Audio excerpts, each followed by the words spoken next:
Evening Fairmont Park. We are delighted that you can be with us tonight as we continue to use our Wednesday night opportunity to spend as much time as we can together in family and to be as connected as we can in this time when we're not able to be face to face. Yep. So it's been good for us to connect and see people and videos and be able to see some faces we haven't seen over the last couple of months. Right.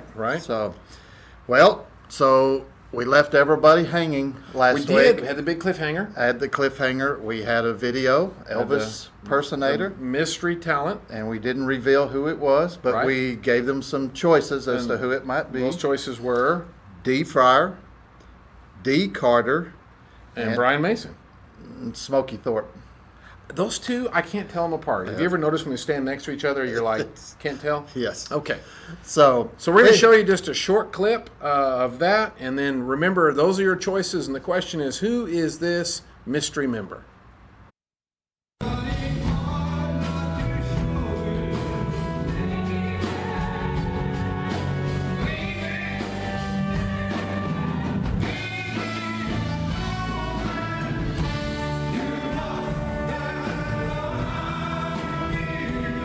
All right. Okay. So who do you think it was? D. Fryer, D. Carter, or Ray Tobias? I'm sorry. That's who you're I get going confused. for. No, you're going with choice 3. I'm going with choice 3. And it is D. Carter. D. Carter. All right. D's been doing this for a number of years, or has done that, and is well known for some of the organizations and things he's performed at. Right. Anyway, just another interesting way to learn things about our members. Yeah, we've learned some interesting things about them. So, tonight we've got a new feature. We do highlight one of our members. This is a good time, we thought, to just spotlight some people and try to get to know each other a little bit better. Get to know each other a little better. Right. So we've got our first one tonight that we want to show you. Richard and Monty Garner are Fairmont Park members who drive from Odessa each Sunday to be part of Christ's body here. They have been Fairmont Park members for the past 2.5 years. After many years of work and raising a daughter and a son, they now enjoy the retired life, visiting their 5 grandchildren on a regular basis, especially when one of them is involved in an activity. They also volunteer in the Odessa community. Richard organizes volunteers for crosswalk guards for the Odessa schools, and Monty is on the board of the Odessa Meals on Wheels. Richard and Monty both moved to Odessa with their families when they were very young. They met in high school through a mutual friend and were married in 1971. Richard grew up in the Church of Christ with a heritage from his parents and grandparents. He was baptized in 1963. Monty was baptized in 1971, shortly after she and Richard were married. Monty shared with us that her hobby is cooking, and she considers her 2 children, Stacy and Clint, as her proudest accomplishment. Richard's hobby is playing golf, and his all-time favorite movie is Saving Private Ryan.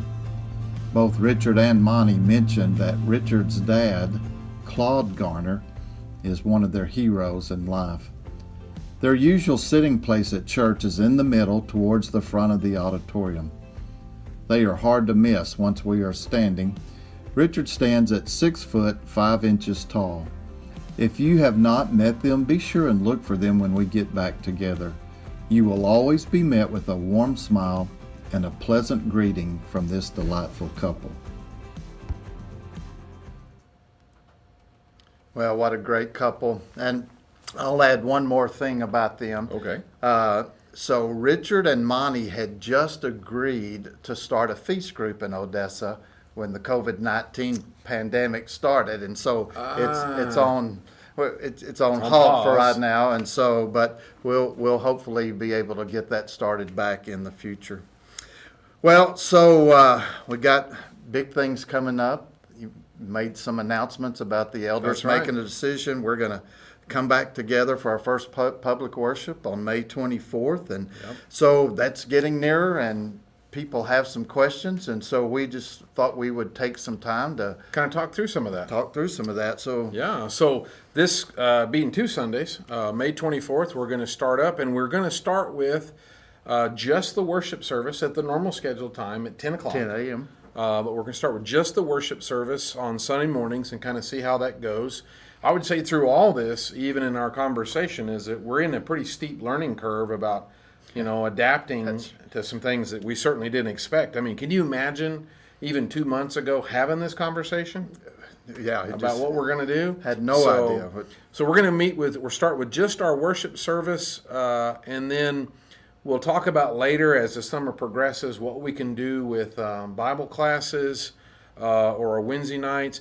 We could probably do Sunday night because we can do kind of the same distancing, but right now it seems like a good idea if we give ourselves a week between assemblies so that the building can be cleaned and prepared for the following assembly. So we're going to start off with that. Now, of course, we've been streaming our services online for years, actually, now, Yes. and we'll continue to do that. So we will still stream our Sunday morning worship and our Sunday night Bible study and the Wednesday night life. We're going to continue streaming that all the way through until really further notice. Okay, well, good. Yeah, and so, we want to make sure you emphasize that we will continue to stream through the worship service Right. As we have been doing. Probably up it up a little bit as we've been doing. So I think one of the questions is asking the question about social distancing. How are we going to observe those guidelines accommodate if we're that. coming together? Right. Well, at the beginning of the month, the guidelines were let's kind of start soft opening some of the businesses, and it was kind of a talk about the 25% capacity, and then in a couple of weeks go into the 50% capacity if things go well. But one of the nice things about living in Texas is that the churches have been exempt the whole time. We've never had authorities telling us what we can or can't do as a church. But we have been asked to honor the social distancing suggestion, trying to just do what we can to show our concern for one another, kind of take care of one another. But what's interesting is if we do spread out and maintain that sort of social distancing, that really brings our facility capacity well under 50% anyway. Yes. So we're kind of Yeah, in the zone both ways. Now, one of the things you may have noticed, we just sent out, just really before we went live, we sent out through our social media platforms and our email, we sent out a link to a survey, and we're asking all of our members to it only takes just 3 or 4 minutes, click on that link and fill out the survey, because what it's about is kind of trying to see what everybody's plans are in terms of coming as we plan for these reopening our services, because depending on how many people come, it kind of has an impact on our facility as far as we think about spreading everybody out. Yeah, so we appreciate it if you'd find that link and take that survey. It sure would help us out as we plan for that Sunday. And if for some reason you know somebody that is not going to be able to do that, they can just call the office too and just let us know. Because as we talk about trying to follow along with the social distance guidelines, so what you can expect when you drive up onto the property on May 24th, 10 o'clock, just the worship service only is what we're going to be doing. So when you drive up, you're going to see the doors are going to be propped open. Okay. That way nobody has to handle doors. One of the questions we've been asked is, are masks going to be required or are they going to be suggested? And honestly, like a lot of this, there's a lot of different opinions about masks and about all of this, really, right? And so what we're going to do is we're going to trust people to make the best decision for them. And so if you feel it's in your best interest to wear a mask, we want to encourage that. One of the things we're going to be talking about is a place of grace, not a place of judgment. And so if you want to wear a mask, we encourage you to do that. If you're not going to choose to wear a mask, then that's okay too. Now, obviously, common sense, if you're not feeling well and that sort of thing, just like in the normal flu season, right? That'd be a good idea if you didn't come and share in that way. So you'll come in, the doors will be propped open, and I would imagine some folks are going to be wearing masks and some folks won't be. And then as you come into the auditorium, to follow the 6-foot guideline, it turns out that every other pew is right at 6 feet. Well, that worked out nice. Yeah, and so we're going to put little signs on the pews of, please, maintain the proper distancing. I saw a grocery store that said maintain 2 carts apart. So we're going to say maintain 2 pews apart, pews right, apart. or every That'd be other good. pew, and so that'll give you a place to sit, and that maintains that distance. Okay. So what about large family group? Now, when you say large family, do you mean number of people, or Number all of right. people in the family. That's a great question that's come up because some families, because depending on which pew you're on, our pews comfortably seat about 6 or 8, more or less. And so some families may be larger than that in terms of number of people. Yes. And they're used to sitting together. And they're making sitting together, church. and of course we encourage that. And then there's the case where there have been some extended families that have consistently been together throughout this whole quarantine period, and so they've kind of already had that experience. And so if you want to sit together on a pew and in the pew behind it, that's all right, and then we can adjust. One of the things, I think sometimes we make it overcomplicated with, get the measuring tape out, but I was at the post office today, and they have the tape on the floor every 6 foot. And for some reason, there was a couple, and I guess technically they should have been side by side and both on the tape line. Well, for whatever reason, one of them was standing behind the other one. Well, he's taken up 2 or 3 feet, Well, it wasn't a big deal. Everybody just shifted back and stood. They just made an adjustment. Just made an adjustment. And I guess that's what we need. That's a mindset we need to have. If you join us that Sunday, we need to have some flexible, observe all the distancing, but be flexible, be adaptable to. Yeah, and so if 2 families take up 2 pews, then there should be an empty pew, and then set one behind it. I think we're smart enough to kind of work through that, Yes. and certainly. One thing about social distancing, I think it's increased our social awareness. We notice things. Yes. We all have our virtual been- 6-foot hula hoop around us, it seems like, anymore. Yeah, so people have asked about clumping, Right. how are we going to keep from clumping together? And it's like you said, like your post office experience. When I go into a store, never done this in my life, I don't think, but now when I go into a store, I kind of see my imaginary circle, of people, and I just kind of, if I'm leaving or coming in, I Right. just keep that distance. And, Yeah.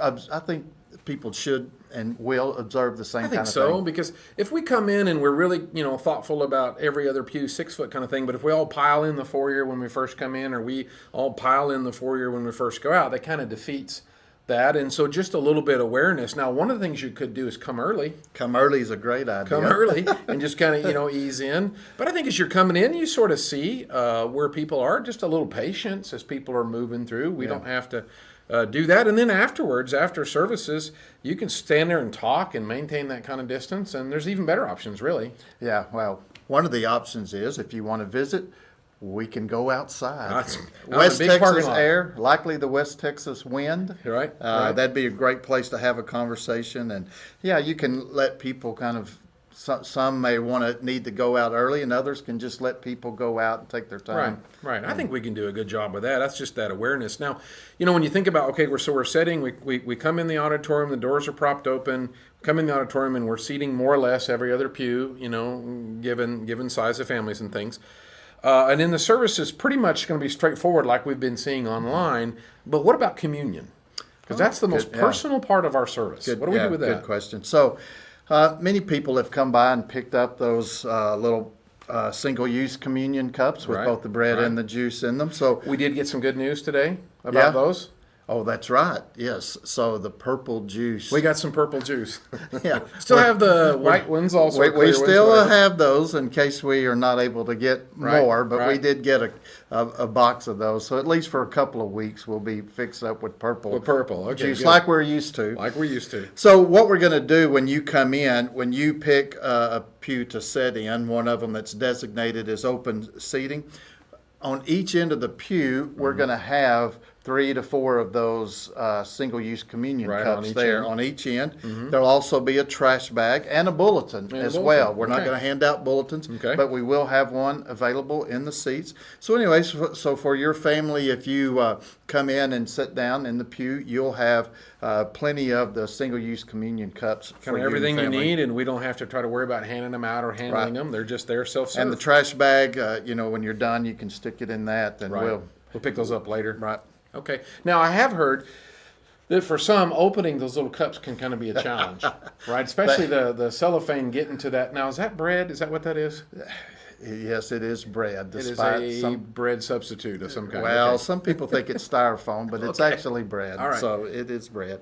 But yeah, so those can be hard to open. So my recommendation is that when we start the communion thoughts, that you go ahead and get a head start get and started. go ahead and start peeling that top, and then you're not fighting for it when it's time to take the bread. Right. So, Okay.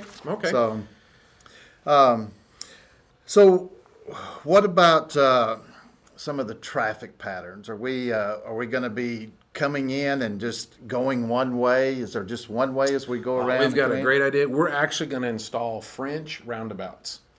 Oh, That should work perfectly. Americans should do really well I at mean, roundabouts. Actually, we've spent a lot of time considering that, and we could, but with our facility really looking at that, it seems like if we do create one-way corridors, we're actually going to cause more of a congestion issue than we're solving if everybody's got to be going through a certain door. We have a lot, especially going in the auditorium, we have a lot of entrances.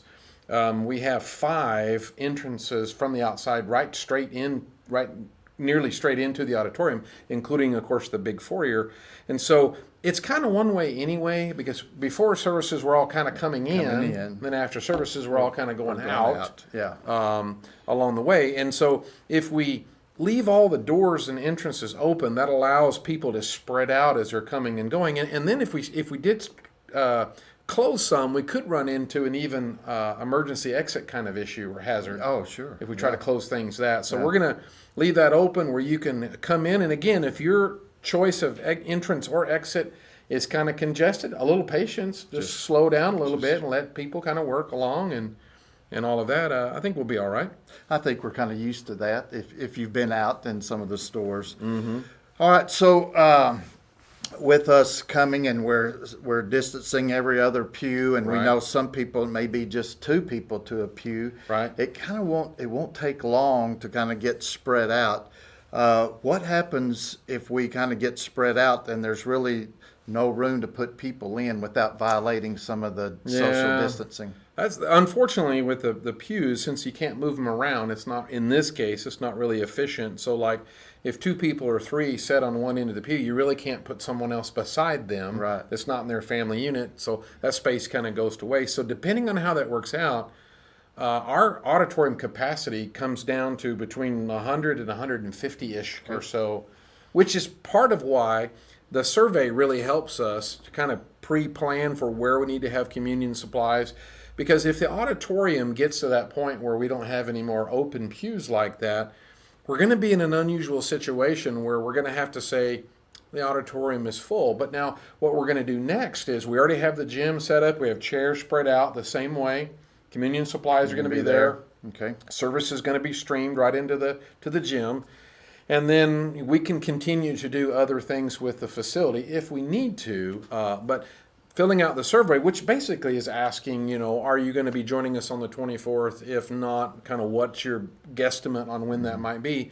That's so we know which rooms to prep, how much communion supplies to put out. And of course, we're going to put out more than we think, but that helps us. So it may be a little uncomfortable. I was going to an auto parts store the other day, and of course the sign is no more than 10 customers, or we've got people standing at Home Depot or grocery stores with a counter and all that. And so I hope we're kind of used to that enough that we're not going to get offended if we have to say, this room is full. We're going to lead you down to the next room, which is prepared for you. We're ready for you. Throughout all of this, it'd be really a good time for us to practice grace and patience with each other. Absolutely.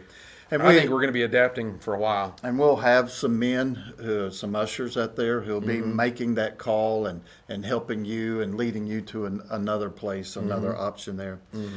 So a couple of times you've mentioned about different thoughts or different opinions, and we know that people's perception of what's going on is both ends of the spectrum here. Right. Mike, what would you say to someone that says, I fear we're opening too soon?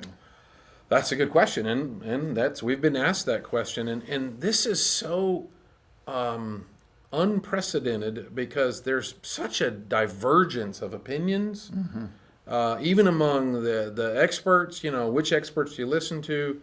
And the situation is fluid and changing. And to be fair, none of us have been through this before either. So not only is it unprecedented, I think it's also unpredictable. But if someone says, I'm worried that you're opening up too soon, what I would say is, we're doing our prayerful best to follow the best practices we can.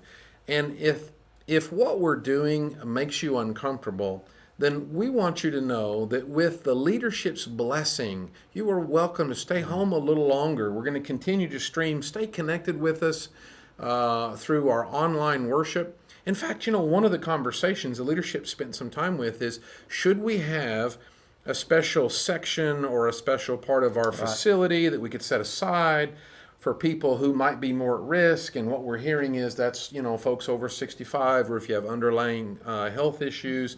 But after a lot of conversation, it really became to the conclusion of, honestly, it'd be better if you understand that you're at a place where there's a little more risk for you. Honestly, it'd be better to stay home just a little bit longer.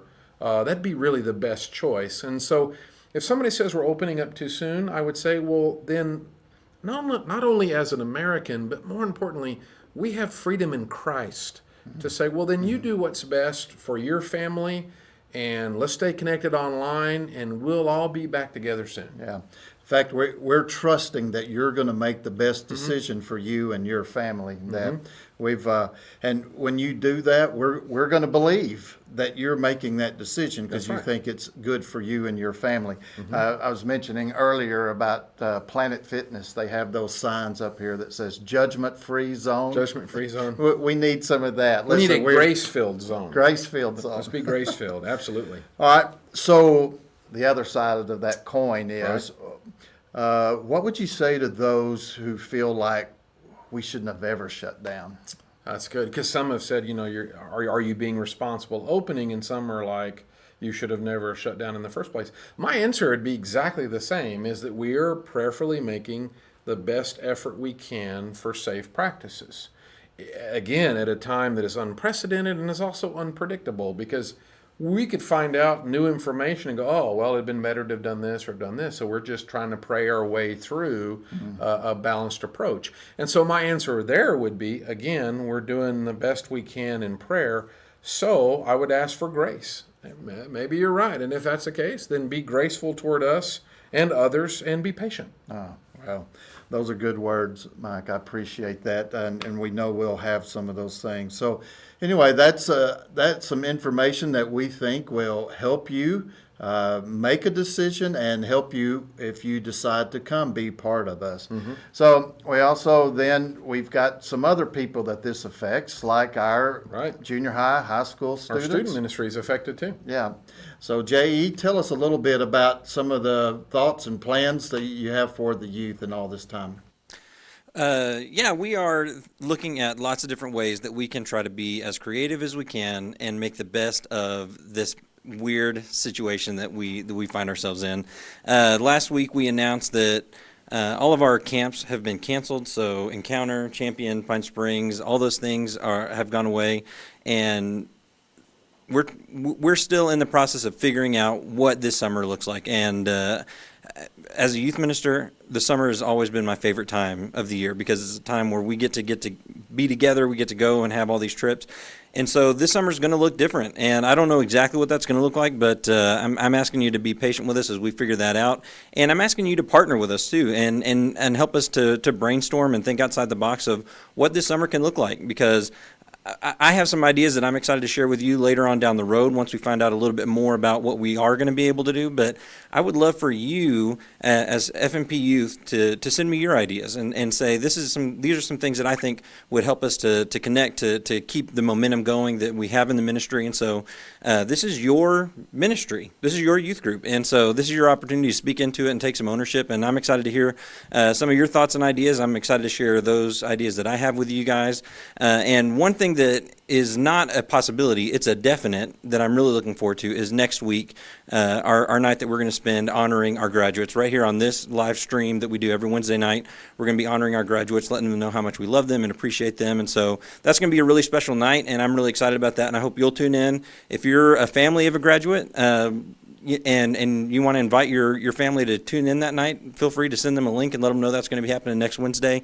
And we want for everyone to join us as we pay tribute to our graduating seniors and let them know how grateful we are for the contributions they've made to our youth group. And so that's what's going on right now. We're still figuring things out, and we'll have more information as soon as we can. But I'm about to hand it back over to Mike and Amber, and we're going to find out a little bit more about what's going on with the children's ministry.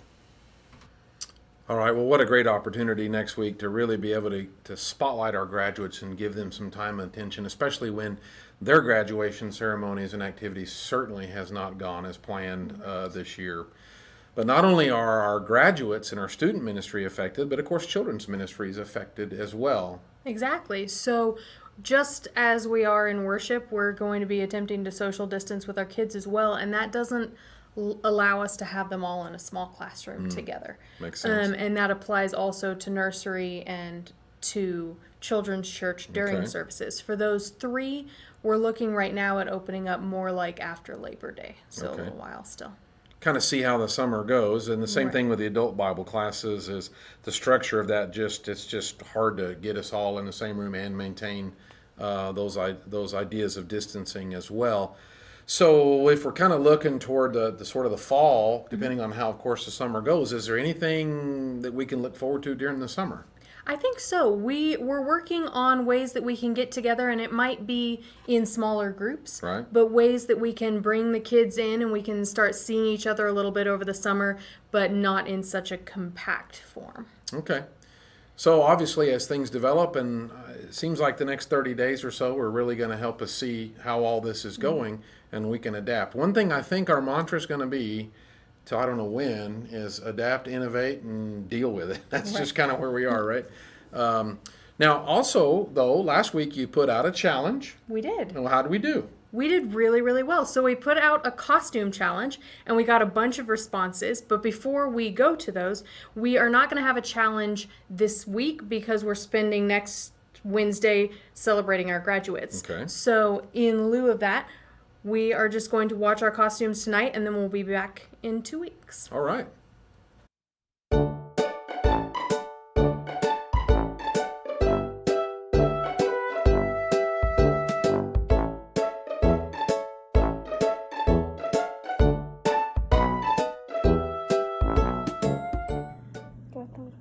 Luke, I am your father. Just kidding, I'm white.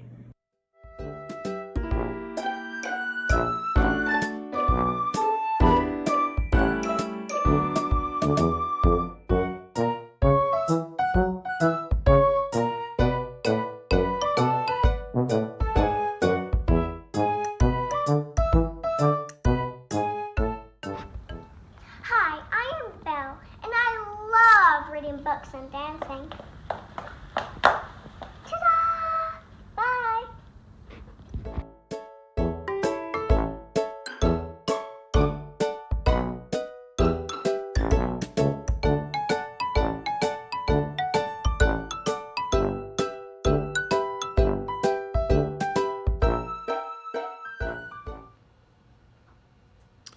I'll tell you, one of the best assets we have as a congregation, truly our treasures, is our beautiful children. So we appreciate you sending those in to us this week and just lifting our spirits and putting a smile on our faces. One of the things that I want to pause tonight and have an opportunity to really just kind of slow down and emphasize, because as we're moving through this time, I know there's going to be changes. I know we're going to find some things that worked pretty well and some things that didn't work so well, and we're going to be getting a lot of feedback, and that's all good as we just work through this time. As I said, it's not only unprecedented, but it's pretty much been unpredictable about what happens next. But there's a biblical principle, a spiritual truth that would really help us at a time like this. And I ask you to open your Bibles tonight to Matthew chapter 22. Matthew chapter 22, because one of the things that happens is we engage in opinions and we kind of get settled in our emotion about things one way or the other, is that we can lose sight of an absolutely critical and, in fact, most important principle. When Jesus was asked about what really mattered most in the law, he said in Matthew 22 in verse 37, he said, "You shall love the Lord your God with all of your heart, with all of your soul, with all of your mind." He said, "This is the great and foremost commandment. The second is like it. You shall love your neighbor as yourself. On these two commandments depends the whole law and the prophets." We don't want frustration in our fellowship getting in the way of our love for God with all of our being and loving one another even as we love ourselves. Now, out in the world, it's unfortunate that we've gotten to a place where we're often polarized about issues, but even often among the Lord's family, even among Christians, there can be in this matter so many diverging opinions about what we do. And what's really fascinating to me is the level of detail that we can get to in our conversations and how strongly we can feel even about the smallest details of how we should or shouldn't do things, whether it's in public, church life, or even in family life. And so I would ask if you would turn to one more passage, Romans chapter 14. We've been in a study of Romans. We'll get there in a couple of weeks to this passage, but this has often been, at least for me, kind of a distant historical issue where Paul's talking about eating meat or not eating meat. Don't really get that. Is he talking about vegans? Is he talking about the cattle industry? I don't know, and kind of read through that. But this is a passage that maybe never has been more relevant than perhaps it was when Paul originally penned it. So in the early church, as Christianity moved outside of the Jewish world and moved out into the other reaches through what was Greece and then the rest of the Roman Empire, you started running into this odd place where it was common in these cities that there were a lot of idols for a lot of different false gods, and a part of that practice, of course, was offering meat as a sacrifice. Well, those priests would see that meat, and there it sits, and of course the god didn't eat it, so they would take that meat off of the altar, and then they would go kind of to the back of the temple, if you will, and they kind of had a gently used meat market out in the back. And well, I mean, it's great. You could get a good price on ribeye because it's been aged a little bit since it left where it was before. And so there were some Christians who were like, hey, this is great. We know that's a rock in there. It's not really a god. We can get some cheap meat. This is awesome. But there were other Christians who were like, whoa, what are you doing? Don't you realize that the money you're spending to buy that meat is funding this idolatrous practice? And so they really saw that as, this is bad. You're breaking the first of the 10 commandments. This is a big deal. And so there's this heavy emotion as people locked horns and started tearing up one another's hearts and their relationship. And so Paul is speaking to conflict where loving Christians who are sincere in their faith really have a different opinion about how to do something. So he starts in the first verse when he says, now, accept the one who is weak in faith. Let's just pause there for a second. This translation may not be the most helpful because as soon as I hear the words weak and strong, well, which one do you want to be, right? Which one do you perceive yourself to be? I don't want to be weak. That sounds inferior. That sounds less important. So I want to be the strong one. I want to be the right one.